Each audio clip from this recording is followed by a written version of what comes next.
Good morning everyone. आज का topic भी एक पॉलिटिकल टॉपिक है जिसका टाइटल आप देख रहे हैं हैट्रिक। हैट्रिक का मतलब ही होता है लगातार 3 बार, और ये किसके संदर्भ में यूज़ किया गया है? ऑन ममता बनर्जी की जो तीसरी टर्म होने वाली है, यानी लगातार 10 सालों तक राज करने के बाद वो तीसरी बार वहाँ की सीएम बनने वाली हैं, उसी के बारे में पूरा एडिटोरियल है। यानी ये जो एडिटोरियल है वो बंगाल में हुए चुनाव के रिजल्ट का एनालिसिस करता है। पिछली बार हम लोगों ने तमिलनाडु के जो पॉलिटिकल स्थिति के बारे में पढ़ा था, अब हम लोग बात करने वाले हैं ये वेस्ट बंगाल की क्या कहानी रही।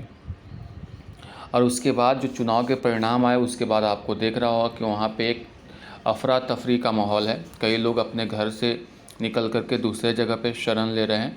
तो ऐसी स्थिति को मॉनिटर करना, इसको हैंडल करना, इससे ओवरकम करना, ये सारी जिम्मेवारी अब किसके ऊपर आ गई है? जो नए सीएम बने हैं उनके ऊपर। इसलिए आपने देखा होगा कि जब शपथ ग्रहण चल रहा था उस समय भी वहाँ के जो राज्यपाल हैं इस बात की ओर इशारा किया कि वहाँ पर अब स्थिति को सही करने की जिम्मेवारी आपकी है, यानी ममता बनर्जी की है। उसी के बारे में एडिटोरियल थोड़ा सा हिंट करता है। देखते हैं क्या बात कही गई है इसमें। The onus is on Miss Banerjee. Onus का मतलब होता है रिस्पॉन्सिबिलिटी, और ओनस के साथ ऑन लगता है, ये भी याद रखना है आपको। The onus is on Miss Banerjee to end violence and triumphalism of her supporters. अब जो जिम्मेवारी है वो है ममता बनर्जी के ऊपर, क्या करने के लिए? वायलेंस को एंड करने के लिए। और जो उनके सपोर्टर्स जो हैं वो विजय जुलूस निकाल रहे हैं, या विजयवाद इसको कहते हैं, यानी ज़्यादा विजयी होकर के उत्साहित हो गए हैं। ऐसे ट्रायम्फ का मतलब होता है विजय, तो विजयीवाद को जो सेलिब्रेट कर रहे हैं उनको एंड करने का, समाप्त करने का, ये पूरी की पूरी जिम्मेवारी अब बनर्जी के ऊपर आ गई है, ममता बनर्जी के ऊपर आ गई है। दूसरी बात, Mamata Banerjee was sworn in as chief minister of waste Bengal for a third consecutive terms on Wednesday. Mamata Banerjee हैं जो कि जिन्होंने शपथ लिया, सोन इन शपथ लिया, किस रूप में? As a chief minister, as chief minister of waste Bengal के चीफ मिनिस्टर के तौर पे फॉर अ थर्ड, लगातार होता है, कंजिक्यूटिव का मतलब टर्म मतलब शासनकाल, ऑन कब? वेंसडे को तीसरी बार उन्होंने वेस्ट बंगाल के चीफ मिनिस्टर के तौर पे शपथ लिया। Following the resounding victory of the, following का मतलब होता है उसके जस्ट बाद। तो रिसाउंडिंग का मतलब होता है जो बहुत ज़्यादा इम्फैटिक होता है, तगड़ा कह सकते हो। तगड़ी जीत मिली है कहाँ? विक्ट्री मतलब जीत, of the Trinamool Congress in the assembly election, यानी असेंबली इलेक्शन में एक तगड़ा जो विक्ट्री मिली है, बहुत ज़्यादा अच्छी विक्ट्री जो मिली है तृणमूल कांग्रेस को। उसके बाद उन्होंने चीफ मिनिस्टर के तौर पर तीसरी बार शपथ ग्रहण किया। द टीएमसी हैज़ वोन 213 seats compare to 77 won by its principal challenger the BJP. जो टीएमसी है, देखिए पार्टी का नाम है इसलिए इसके साथ द लगा हुआ है। इसने कितनी सीटें जीती? 213 सीट्स जीती। कंपेयर टू, किससे तुलना किया जा रहा है? कंपेयर के साथ 2 लगा हुआ है। 77 वोन बाय इट्स प्रिंसिपल मतलब मेन, चैलेंजर का मतलब प्रतिद्वंदी, राइवल कह सकते हो। जो इसका प्रतिद्वंदी था, राइवल, जो इसका राइवल था कौन? बीजेपी, यानी बीजेपी की तुलना में इसने कितने सीटें जीती? बीजेपी 77, वहीं अगर टीएमसी की बात करें तो 213 सीट्स जीती। द टीएमसीज, जो टीएमसी की जो वोट परसेंटेज की बात कही जा रही है, 47.9% वोट शेयर इनको है। Is all time high for any party, किसी भी पार्टी के लिए ये बहुत सबसे ज़्यादा ये वोट शेयर प्राप्त हुआ है, यानी 47.9% किसी को भी पार्टी को अभी तक नहीं मिला है।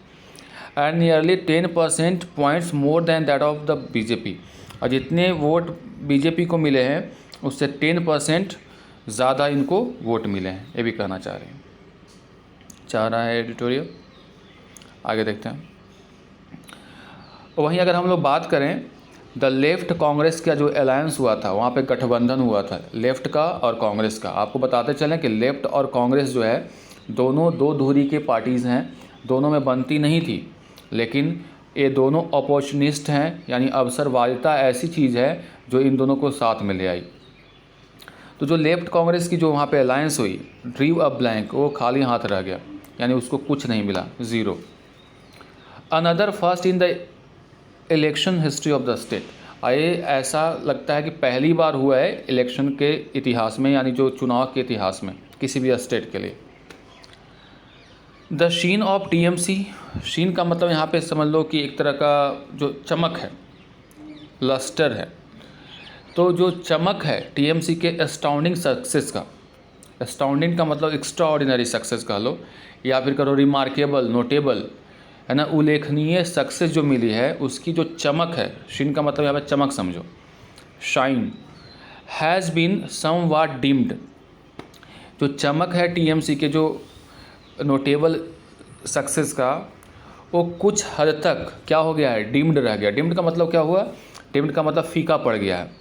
ये फीका क्यों पड़ गया है, बाय वायलेंस, जो वहाँ पे हिंसा हुई इसकी वजह से जो जीत की चमक थी वो थोड़ी फीकी रह गई।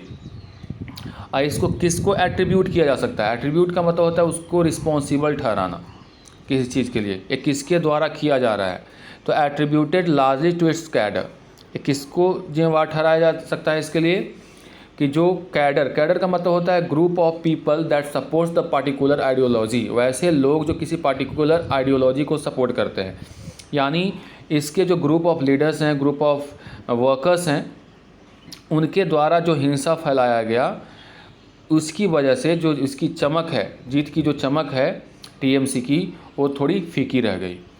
दैट हैज़ क्लेम्ड, और ये जो कैडर्स हैं इनका जो सपोर्टर यानी वर्कर का जो कैडर है, that has claimed at least 14 lifes, जिसने 14 लोगों की जान ले ली, since the counting of the votes on Sunday, जब से काउंटिंग स्टार्ट हुआ है संडे को, तब से 14 लोगों की जान वहाँ पे चली गई।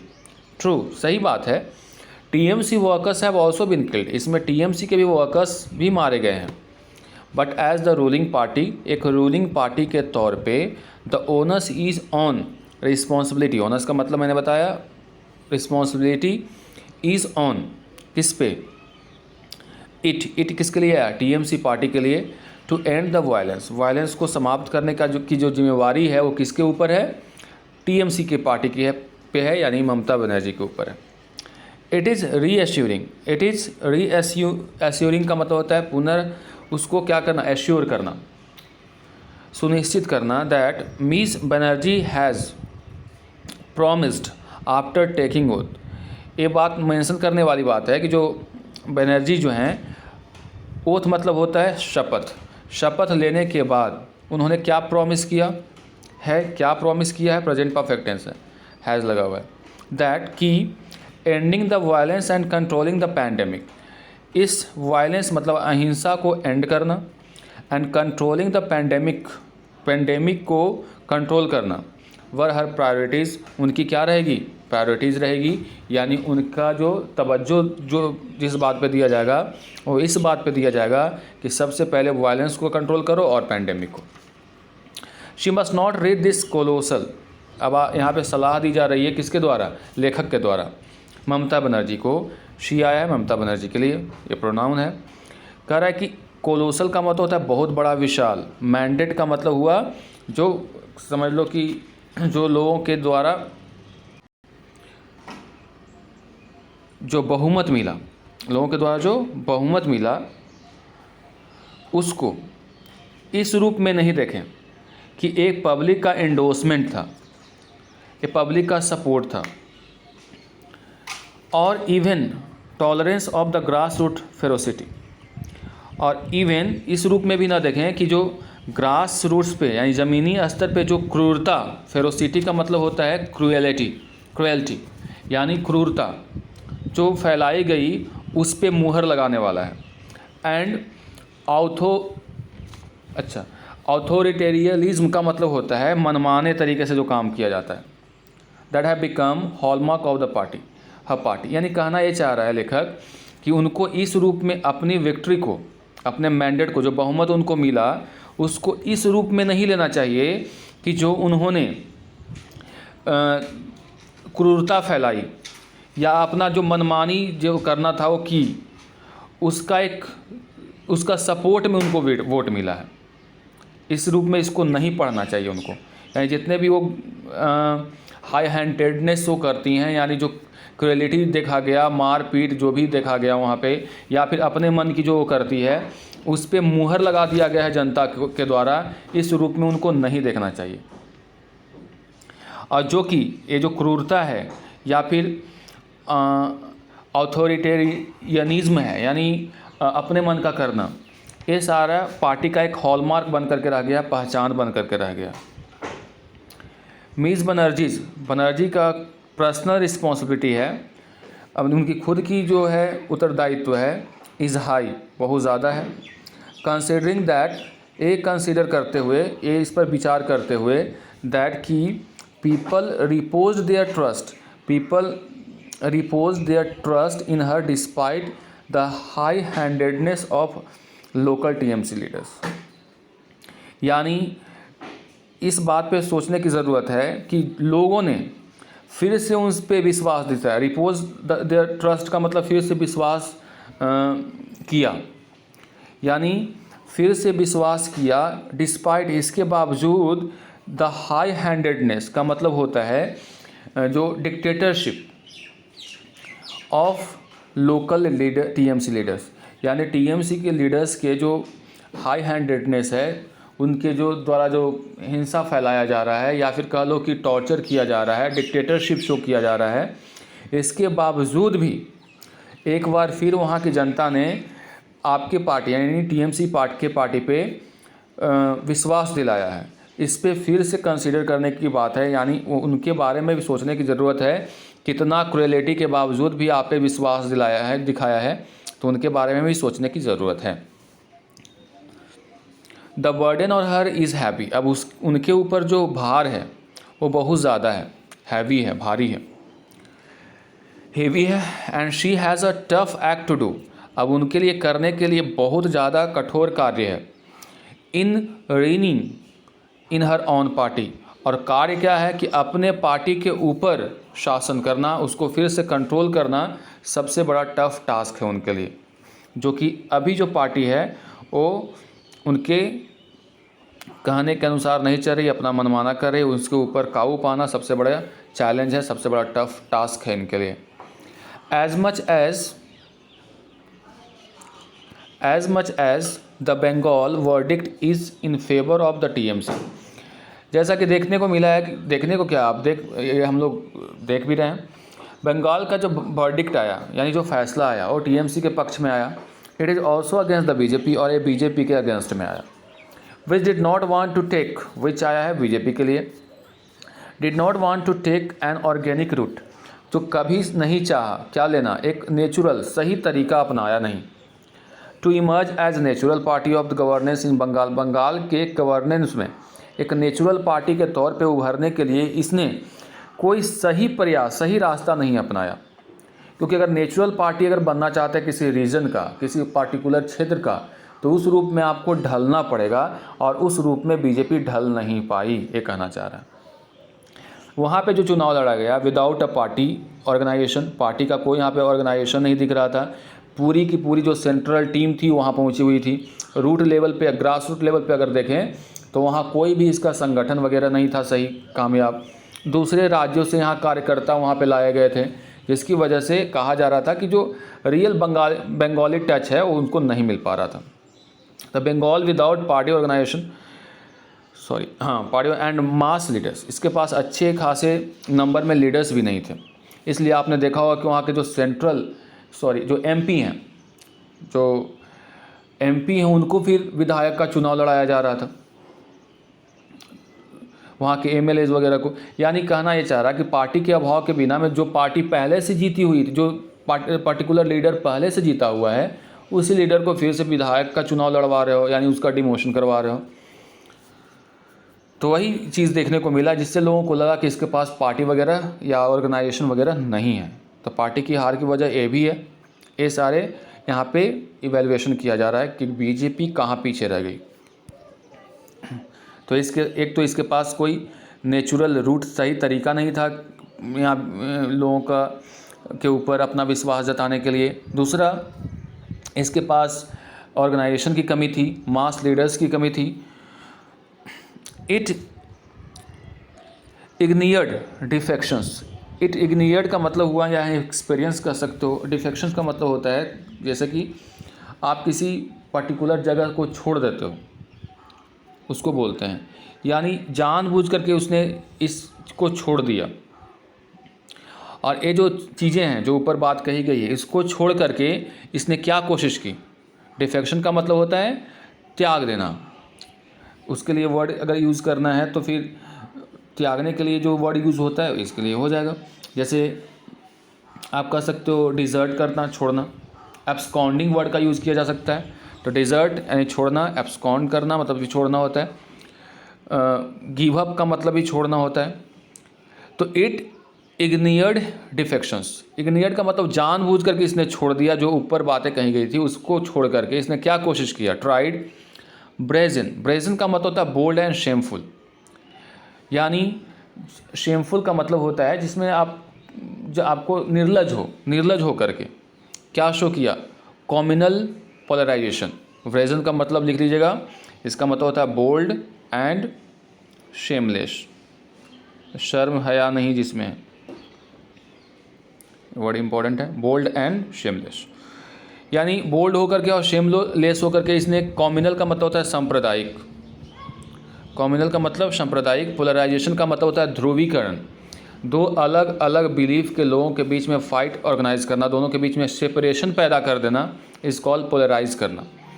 तो जो सांप्रदायिक ध्रुवीकरण किया गया एंड मिसयूज्ड सेंट्रल एजेंसीज, और जो सेंट्रल एजेंसीज के हैं NIA वगैरह, उसका भी मिसयूज़ किया गया। As it went for the jugular, as it went for the jugular, इसका अर्थ हुआ कि ये जहाँ था वहीं रह गया। यानी इसके चक्कर में था कि पूरी तरह से एक बार ऊपर पकड़ा जाए। मतलब कहा जाता ना कि एक बार उसका नेक पकड़ा जाए, नेक और थ्रोट पकड़ा जाए। यानी नीचे ग्रास रूट लेवल पे काम नहीं कर रहा था, एक ही बार सोच रहा था कि हम जीत ही जाए। इट्स बॉम्बास्ट, बॉम्बास्ट का मतलब होता है आडंबर, जो बड़ी बड़ी हाँकना जो कह सकते हो, डिंगे मारना। एंड हब्रिस, हब्रिस का मतलब कह लो कि जो प्राइड, अहंकार। वर आउट ऑफ टच, जो पहुँच से मतलब जो टच से बाहर था। यानी जो इसका आडंबर फैलाया गया और इसके द्वारा जो घमंड, प्राइड दिखाया गया, जो आउट ऑफ टच रहा, मतलब नहीं जुड़ पाया किसके साथ, with the sensibilities of Bengalis. Bengalis के जो सेंसिबिलिटीज़ हैं, उनका जो इमोशन है, उसको टच नहीं कर पाए। और its growth from 3 seats in 2016 to its current tally is impressive. लेकिन एक चीज़ तो यहाँ पे कहना पड़ेगा, जो 2016 में इसको केवल 3 सीट्स मिले थे, आज की जो टैली है, टैली का मतलब होता है टोटल काउंट, आंकड़ा है, वो थोड़ा इम्प्रेसिव है। The BJP must now pause, अब BJP को अब थोड़ा विश्राम करना चाहिए, पॉज हो, रुकना चाहिए। एंड रीथिंक, फिर से सोचना चाहिए इट्स स्ट्रैटजी, जो इसका जो एक्शन प्लान था। स्ट्रैटजी का मतलब होता है प्लान ऑफ एक्शन, एक्शन करने का जो प्लान होता है। फॉर द पाथ अहेड, आगे का जो रास्ता है उसके लिए फिर से इसको स्ट्रैटजी बनाने की ज़रूरत है। एक्शन कैसे लिया जाएगा, प्लान उसके लिए बनाने की ज़रूरत है। Its attempts to give a communal colour, इसकी जो प्रयास रही कि कॉम्युनल, एक सांप्रदायिक रंग देने की, to condemnable political violence. Condemnable का मतलब होता है वैसी चीज़ जिसको हम लोग हमेशा कंडेम, निंदा करते हैं, निंदनीय जिसको कह सकते हो, निंदनीय राजनीतिक हिंसा जो हो रही है, उसको एक कॉम्युनल कलर देने का जो इसके द्वारा प्रयास किया जाता है, ये इंडिकेट करता है that the BJP is not open to that. BJP एक पूरी तरह से उसके लिए रिस्पॉन्सिबल, मतलब अपने आप पे रिस्पॉन्सिबिलिटी लेना नहीं चाहता है, ये कह लो। नॉट ओपन टू डैट मतलब क्या, वो चाहता है कि नहीं मेरे कारण ऐसा नहीं हो रहा है, उन लोगों के कारण ऐसा हो रहा है। यानी ओपन टू समथिंग का मतलब होता है लिएबल टू समथिंग, लाजमी होना, और नॉट लाजमी होना। उसके लिए आप कह सकते हो कि वो नहीं चाहता है ऐसा, कि उस नॉट विलिंग टू रिसीव, ऐसा कह सकते हो। यानी कहना यह है कि जब आप सेंट्रल गवर्नमेंट में हो और आपके अंतर्गत कोई राज्य आता है, आपके होम मिनिस्टर इतने ज़्यादा किसी चीज़ को हैंडल करने में सक्षम हैं तो ऐसी स्थिति में आप इसको कंट्रोल करने में कामयाब क्यों नहीं रहे? आपकी भी तो रिस्पॉन्सिबिलिटी है, होम मिनिस्टर की भी तो रिस्पॉन्सिबिलिटी है। केवल 4 सदस्य टीम बना दिया गया, आप जगह जगह पे प्रोटेस्ट कर रहे हो, इसका क्या मतलब है? यानी आप चाहते हो कि और ये दंगा फैले और लोगों की जाने जाए, उसका मैं पॉलिटिकल लाभ उठाऊंगा। हमेशा से यहाँ पे देखने को मिल रहा है कि बीजेपी प्रोटेस्ट के लिए थोड़ी जानी जाती है। आप सेंट्रल में हो, आप अगर असहाय अपने आप को तब कहते जब आप पावर में नहीं होते। अगर आप पावर में हैं तो पॉलिटिकल फ़ायदा उठाने के लिए लोगों को मरवा रहे हो। आपको एक्शन प्लान दिखाना चाहिए था, कुछ ऐसे एक्शन लेना चाहिए था सेंट्रल गवर्नमेंट की तरफ से, यानी होम मिनिस्ट्री की तरफ से एक्शन लेना चाहिए था, जिससे लोगों को लगे कि नहीं आप उनके बारे में सोचते हैं। तो आप जा करके उनके घर पे जा करके टीएमसी के खिलाफ हल्ला बोल करके ऐसा कुछ करके नहीं ना कर सकते हो। आपको कुछ रिस्पॉन्सिबिलिटी दिखाना पड़ेगा। आपको देश की जनता इसलिए जिता करके नहीं लाई है कि आप प्रोटेस्ट करते फिरो, आप उसके लिए फ़ाइट करो, सिचुएशंस को हैंडल करो। तो वहीं यहाँ पे कमी रह गई है इसमें कि ये जो पॉलिटिकल रंग दे दिया गया है घृणित पॉलिटिकल वायलेंस के लिए। घृणित का मतलब ये होता है कि जो इसको आपसे घृणा करते हैं। पॉलिटिकल मतलब राजनीतिक, वायलेंस मतलब हिंसा। ये इंडिकेट करता है कि BJP not ready to receive that, वो भी नहीं चाहते कि उसके ऊपर ये आरोप लगे, आरोप सीधे तृणमूल पे। लेकिन जब चल रहा था वहाँ पे सारा चुनाव वगैरह, तो वहाँ हिंदू मुस्लिम के बीच में पोलराइज करने का काम, ऐसा भाषण देने का काम बीजेपी के लीडर्स के द्वारा किया जा रहा था। इसका इफेक्ट तो दिखने को मिलेगा। आप कैसे इससे हट सकते हो? आगे बढ़ते हैं। Violence indicates that BJP is not open to that. आगे बढ़ते हैं। इफ़ इट वांट्स टू, अगर आप इट आया है बीजेपी के लिए, चाहती है party to be a truly national party, अगर आप पूरी तरह से सही मायने में अगर आप एक नेशनल पार्टी होना चाहते हो, तो BJP must be respectful of, BJP ज़रूर रिस्पेक्टफुल होना चाहिए, यानी आदर शो करना चाहिए किसके प्रति? इंडियाज़ रीजनल का मतलब होता है क्षेत्रीय, रिलीजियस मतलब धार्मिक, and cultural diversities. Cultural diversities ये सारे जो हो गए, डाइवर्सिटीज़ का मतलब होता है विविधता, यानी जो देश में कहा जाता है ना यूनिटी इन डाइवर्सिटी, जो विविधता में एकता है हमारे यहाँ हमारे देश में, उसके प्रति बीजेपी को रिस्पेक्टफुल होना चाहिए।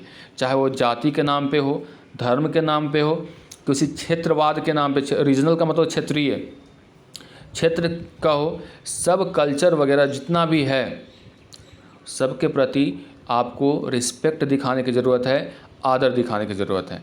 किसी भी क्षेत्र, किसी भी धर्म और किसी भी कल्चर को आप नीचा नहीं दिखा सकते हो, और नीचा दिखा करके पॉलिटिक्स नहीं कर सकते। इस सबक लेने की ज़रूरत है बीजेपी को। The Congress and the CPIM, जो कांग्रेस है और CPIM है, मैंने जैसा बताया कि दोनों दो धुरी के हैं, लेफ्ट है कांग्रेस है। That sought to overcome their failure, सिख का होता है V2 साउट, सिख का मतलब होता है ट्राई, वांट कह सकते हो, ट्राई करना या वांट। जिसने कोशिश की थी ओवरकम करने का, काबू पाने का, किसके ऊपर? अपने फेलियर के ऊपर, जो असफलता हो रही है उस पर काबू पाने की। टू बिल्ड, क्या बिल्ड करके?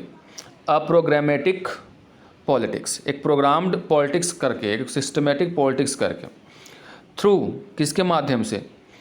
अपॉर्चुनिस्टिक अलायंसेस, जैसा मैंने बताया अवसरवादित अलायंस का मतलब होता है गठबंधन, यानी समय के अनुसार देखते हुए उसको लगा था कि अगर कांग्रेस और ये जो लेफ्ट है एक साथ मिल करके गठबंधन बना करके लड़ेंगे तो क्या होगा, वो ओवरकम कर लेंगे, यानी जो इनको असफलता हाथ लग रही है उस पर काबू पा लेंगे।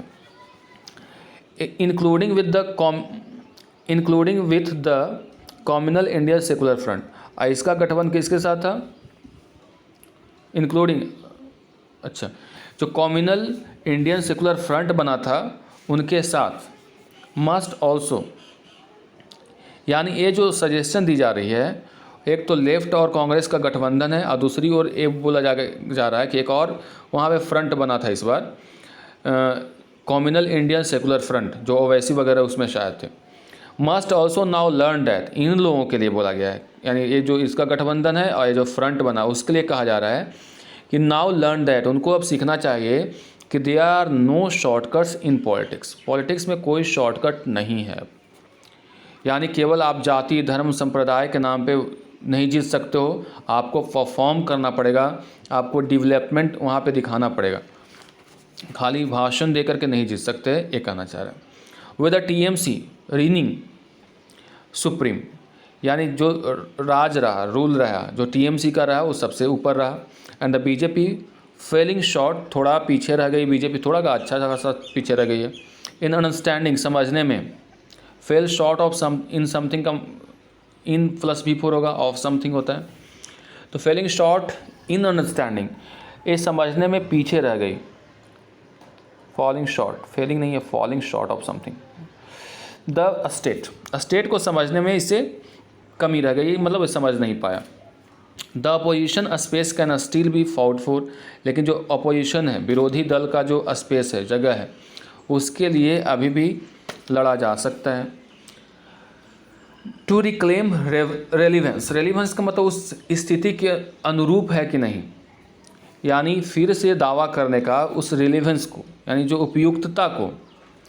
दिस पार्टीज़, ये जो पार्टीज़ हैं, need to replace their current leaders, इसके लिए जो आपके वर्तमान में जो कुछ नेताओं को रिप्लेस करना पड़ेगा, उनके जगह पे दूसरे को लाना पड़ेगा।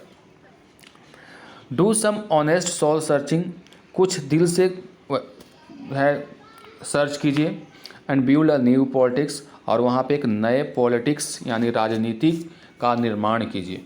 यानी कहा जा रहा है कि जो वैसे लोग जो आपके पार्टी में हैं, जिसके कारण आपकी पार्टी की थू हो रही है, वैसे लोगों को वहाँ से हटाइए और एक नए लोगों को अपने दिल से सर्च कीजिए, उनको उसके जगह पे रिप्लेस कीजिए और एक नया पॉलिटिक्स वहाँ पे अरेंज कीजिए, जो कि चुनाव प्रक्रिया के दौरान थोड़ा सा कम्युनल हो गया था, थोड़ा सा बहुत ज़्यादा हिंसक हो गया था, वायलेंस फैल गया था, उसको कंट्रोल करने की कोशिश करनी चाहिए।